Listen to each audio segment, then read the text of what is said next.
Thanks for tuning in to Born to Ride TV, the longest running biker TV show in the world. This week, see Steve Lamb's ultra bad Boss Hoss. This proves the new owner of Crystal Harley-Davidson knows horsepower and speed. Then Dale from Wheels Through Time takes us into the time machine. And legendary NASCAR racer Geoff Bodine talks about his spectacular crash in Daytona and more. All this here and now on Born to Ride.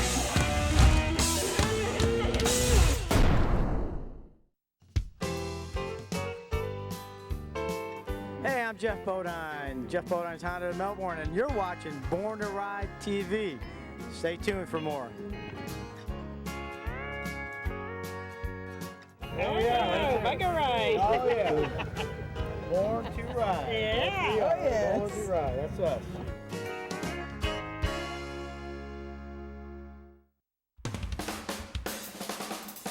Hello, this is Tom Anderson from Crystal River, Florida at Crystal Motorsports.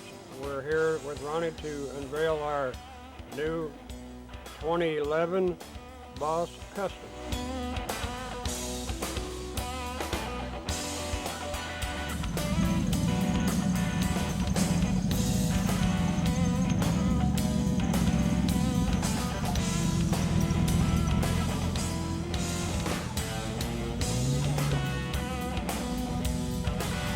Ron, we'd like to introduce you to our newest creation. This is Tom Anderson. He is a master builder and runs the motorsports operation here for my wife and I. And we have built some Boss Hoss chassis in the past, but nothing like this one. This is our proudest creation to date. We started off with a bear kit. I handed it over to Tom and said, let me see what you can do. Yeah, we tried to narrow it down. I'm used to building our twin engine bike that we did, a lot of choppers that we done for Steve. We're trying to build a bike with a little bit of narrowness to it, which is hard to find in a bike that has a V8 motor. This is a late model Corvette 2011 motor, and we just started with that chassis. We got rid of all the fiberglass sheet metal. I've got a great staff with me with Kurt Hum, our fabricator, Lou Huntington, our painter. We just got some nice artists involved with us. We've been here 12 years, so this is what we started with. Steve always surprises me with what he's going to build next. I wasn't expecting a Boss Hoss chassis, but our major thing is I never liked the big wide tanks that we had on these Boss Hosses. Right. So Steve said, well, Get rid of it. get rid of it. So we found a way to get it down inside the front, in front of the rear wheel, being aluminum gas tanks holding 6.5 gallons, which took us about 2 weeks to make. Had to lower the battery, had to make some changes. This is the new shock version, so it makes it a little easier. The soft-tail type chassis that Boss Hoss makes wouldn't take this setup because you have no room to put a tank in. So then I wanted to incorporate old school. You know, I'm getting over 40, so I wanted to kind of stick with the old school. Yeah, you got a lot of practice at being over 40. So anyway, we use 57 Chevrolet Dash. This is just a cover. The injectors are so high in this fuel-injected motor that it makes it kind of tough to get too much styling. So this is what we came up with. That dash is exactly the same width as the front triple trees. So I started out there, and we just would help Kurt Hum, who is a great designer also. So we just worked our way back. I added some Corvette taillights because Steve deals with with the dealerships here, a lot of Corvettes. So we kind of coordinated that all in together. We got Chris Cruz, our artist from DeLand, Florida, to kind of help me lay out some Corvette stuff. It's about probably a foot and a half narrower than most of the Boss houses due to that huge gas tank. We got a better, Steve rides these quite a bit. He says he's got a lot better balance with the gas tank being low, and and the center of gravity. So that kind of plays into our whole concept. Well, I've ridden a lot of Boss Hosses, the big blocks, the small blocks. First of all, the LS3 engine is all aluminum, so it's super light to begin with. And then Tom and Kurt were able to put the gas tank low and the battery even lower. The bike literally rides more like a sport bike than a Boss Hoss. It's still a little torquey when you crank the engine, but past that, the bike is so easy to ride, very agile as Boss Hosses go. There's just no feeling like it. The bike is so solid because it's so massive and it's so light that I cannot tell you how it tracks down the road, how smooth the bike runs. The LS3 engine is computer controlled fuel injection designed to run smooth. And you put all this combination together and add Kurt Hum in, who's probably the best fabricator I've ever known, and then you put Chris Cruz with his artistry in the mix. This is what you're able to come up with.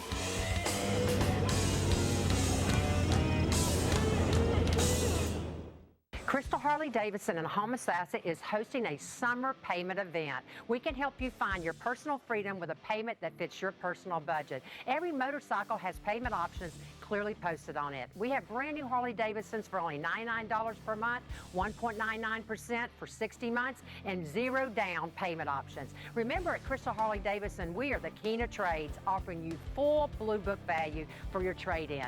There is always something happening at Crystal Harley-Davidson. About 12 years ago, I needed a building to house my antique cars and motorcycles, and so we built this original 10,000 square foot building, and my employees lovingly call it the Toy Barn. And for several years, we did some light building. The collection grew and grew and grew, and then Tom and I decided that maybe we were moving a little too fast, and we wanted to build something that was really special. So we started taking our time and thought through the whole project, design, build, paint, and everything. And you know, I don't know what number this is. Probably this is a 10th or 12th bike that we've done. And this facility itself is in Crystal River, Florida, about 60 miles north of Tampa. It is a total of 16,000 square feet and plenty of room for us to do our projects. The only thing we really don't do here is the heavy metal and the paint work. A lot of the original bikes Tom built me are here. I've got a collection of Cushman scooters. I've got my T-Bucket, my 69 Camaro I've had since I was 16 years old. My dad was a Chevy dealer in Orlando, and that was a present at 16. And then our 54 Chevy pickup truck, which was a 7-year build, but we're real proud of it. And the little white Jeep down on the lift down there is a 1969 Jeep, very rare 2-owner Jeep with 2,800 miles on it. And then I have one of my favorite toys is my airboat back there in the corner, powered by a 572 cubic inch Chevrolet engine that produces 720 horsepower. And it is a lot of fun to drive. And one of the things that we are most proud of here is that we use this facility for 5 different fundraisers a year in this county, and we have raised literally millions of dollars over the years with those fundraisers. And my wife spearheads all that, and we're real proud that we can make this facility available to the public for these fundraisers, because let me tell you, the guys love coming here. Our special interests are the United Way, the Boy Scouts, Big Brothers, Big Sisters, the Boys and Girls Club, and then in the last 2 years we got a charter for a YMCA here, and that was our most recent fundraiser here with a couple of hundred people. Had a phenomenal night, raised a ton of money, and working towards our capital campaign to get our YMCA built. There are other charities we're involved with, like the homeless in our church and so forth. We feel like we need to be giving back to our community, because the community has given so much to us. The Bible says, for those that much is given, much is expected, and that's the way my wife and I lead our life. And I got to tell you that the community has always stood behind us. Even in 2008, when the car business really took a dive, we never missed a lick. We kept right on going, and we're proud to call Citrus County our home. Our main business that allows us to do all this is our 7 automobile dealerships that we have, which include Chrysler, Dodge, Jeep, Nissan, Chevrolet, Motorsports operation, buy here, pay here operation. We have 250 hardworking employees, and I've been up here 28 years now, but I still love the fact that you can get on these backcountry roads and you won't see a car for 10 miles. And the Ozella Trail, Moccasin Slough Road, Floral City Road over on the other side of our county is a breathtaking motorcycle ride. Stagecoach, a road in the center of our county. There's just so much to see in this county, so much nature, especially with the Withlacoochee Forest, which is a third of the real estate in this county. So a beautiful and safe place to ride a motorcycle. The Cedar Key is only 50 miles, and that's a really nice destination, as is the Bayport Inn to our south. And then, of course, we have Rock Crusher Canyon, which a couple of times a year, there are large concert events. And with a matter of fact, I will tell you that Tim McGraw and Faith Hill met each other at our venue here. So we've had some big names, had a lot of fun, raised a lot of money. Well, we're approaching the back of Crystal Motorsports where my wife does all her fundraising. And we have tables and chairs for 300 people back here. Right now, I'm storing my RV and my son's boat in here, but of course we can pull them out at a moment's notice. Then we have our built-in lickety-split bar that a lot of stories, and there's a lot of war stories at that bar, as you can imagine. And in the back we have a commercial kitchen. So we can feed 300 people here and drink them.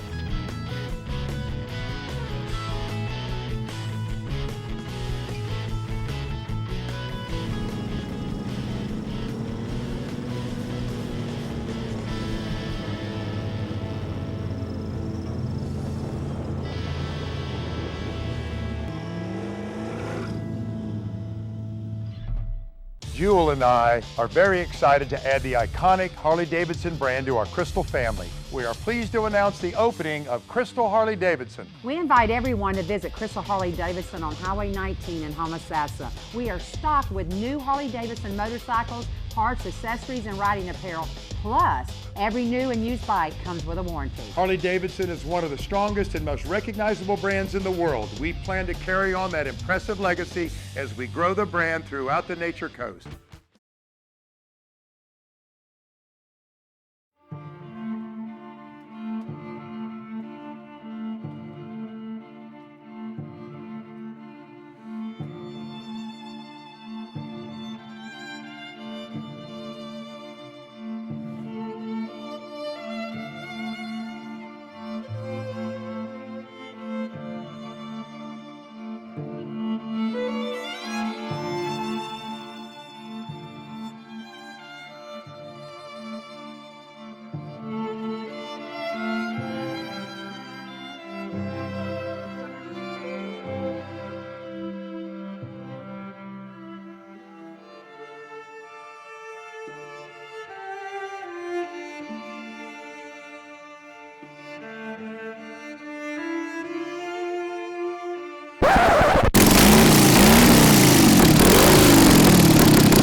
Hey, Dale Walkser here from the Wheels Through Time Museum. Of course, we're here to talk about rare Indian hill climbers today. And of course, I could spend hours talking about these two motorcycles, but we only have a few minutes. These bikes are actually layered in history.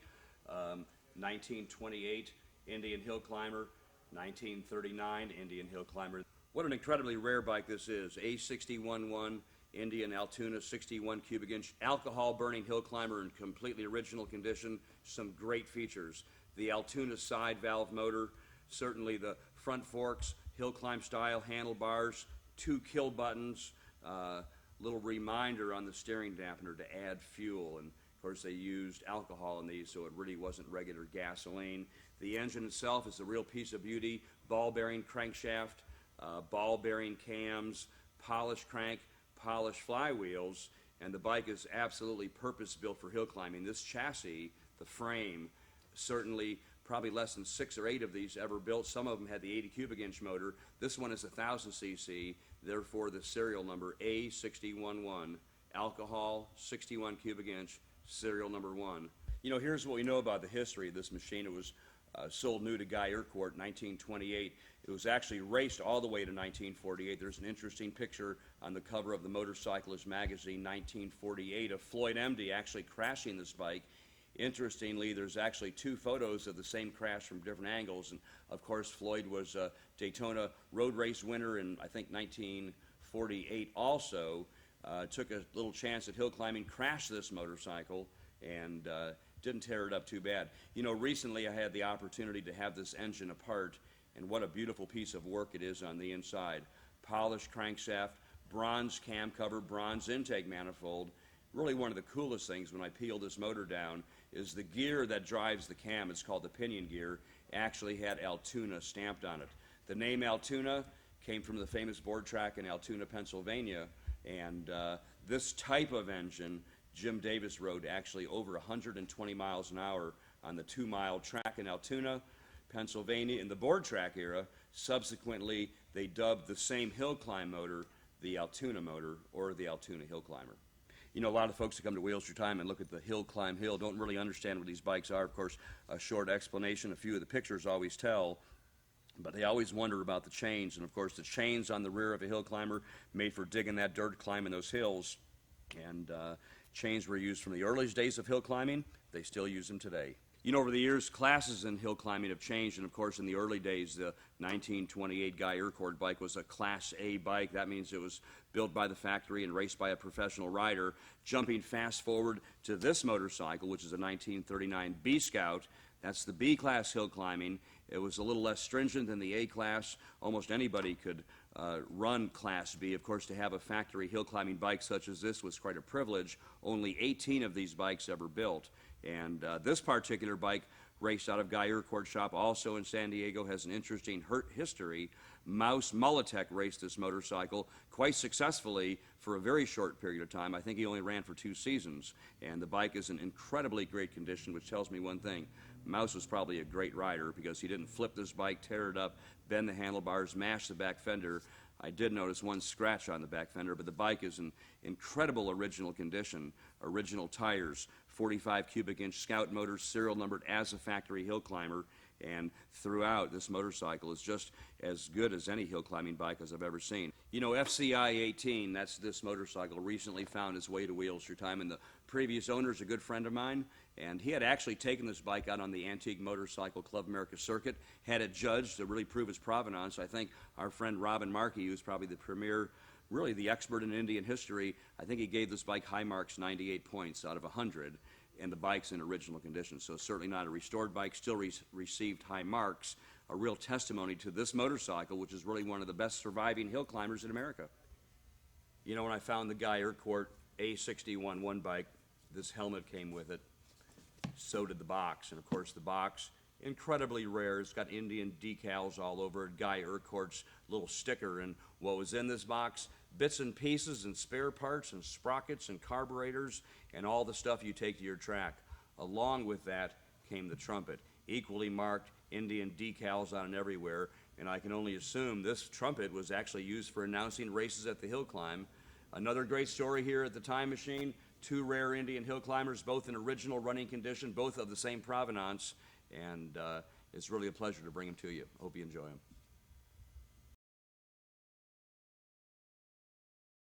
Everyone was right, I was born to ride. Born to Ride is a multimedia marketing and promotional machine with TV, magazines, streaming radio, and internet advertising opportunities. There are tens of thousands of motorcycles. We reach the people who ride them. Born to Ride. Find out more at borntoride.com.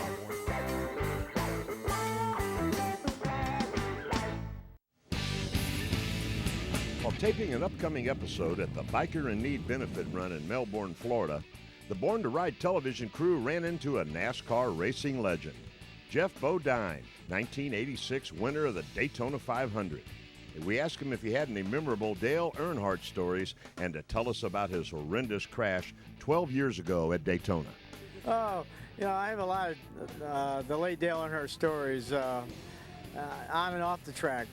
On the track, Dale and I didn't really see eye to eye. We kind of banged fenders a lot. Off the track, he was a great guy. He was a giving person. So even though I didn't care for him on the track, I really admired him off the track. He gave a lot. And the same thing we're doing here today. We're giving our time, our canned goods, our name to make this event worthwhile. And giving is a lot better than receiving. I've said that before. But one Earnhardt story was, well, I don't know which one to tell. We were at a little track racing one night, and we're out doing some interviews before the race, up on this balcony, and had a lot of people around, some police guarding everyone, so they couldn't get up. Dale, and there was a railing around the top of this little platform.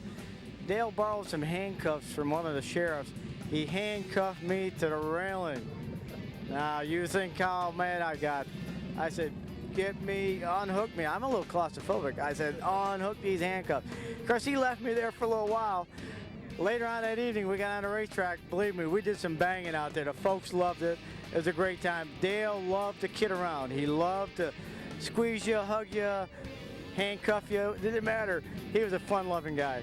It is awesome. It's incredible. I mean, going 200 plus at Daytona is absolutely incredible, but don't hit anything. It hurts. Believe me, it hurts. Just look at my crash in 2000 at Daytona. Just Google that. You'll see how bad things can get at Daytona. I'm very blessed to be alive. There's no question God saved me that day. He sent his angels down to protect me. If you don't understand that, just Google that wreck and you'll understand why I'm saying that. Well, I've been racing since I was 5 years old. My father built me a little racer back then. Worked my way up through the ranks of racing, got into NASCAR modifieds in the 90s or 70s and 80s.